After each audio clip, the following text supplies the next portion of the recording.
So one of the other things that you've talked about is, the mind. And these are my words or what I've understood of what you've said, what the mind believes, the heart follows. What is in the mind is in the heart, in a sense, if I've got it right, unless I've got it wrong. Because when you say that there is no difference between, my mind is saying this, but my heart is saying something else. You're talking about a metaphoric heart or your heart? I am talking about metaphoric, I'm not talking about… Okay, not the I'm pump. talking about metaphoric heart, not the heart that is, simply pumping. There is something else, which I've read some time back, which says that, you've got to search in your heart with your intellect. So there are all these things which is about the mind and the heart and, how you apply intelligence and perception to create awareness. And I think you've talked about that a little bit. Would you elaborate for us, the concept of intellect, intelligence, perception, and, how we can use that in our everyday lives? So there's a whole lot of enterprise going on in the world by complicating very simple aspects of life, really. If you complicate something with incomprehensible words, and if you have a lot of words to do it, then you will seem profound, because anyway nobody can understand what the hell it is. So searching your heart with your intellect, the thing that you're referring to as your heart is generally the emotional side of you.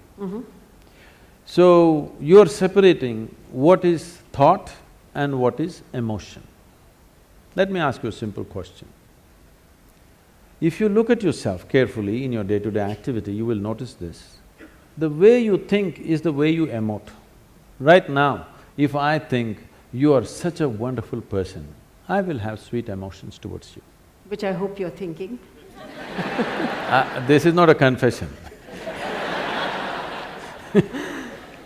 If I think she's horrible, I'll have nasty emotions towards you. Right. I cannot think you're wonderful and have nasty emotions towards you. I cannot think you're horrible and have sweet emotions towards you. It is impractical and it's not possible. People act those things and it never works. People, I hate her but I'll be nice to her, they will go like this and do like this. Have you seen this happening? Yes. Nice things are done in a horrible way. Right. It is happening in families, among friends, whatever. Nice things are done in such a horrible way. If you want to do something horrible, just do something horrible at least. Don't spoil the nice things in a horrible way. So, now, the question is just this. Thought and emotion, are they same or are they two different realms? They are not. Thought is agile. See, today I can think, right now I think you're wonderful.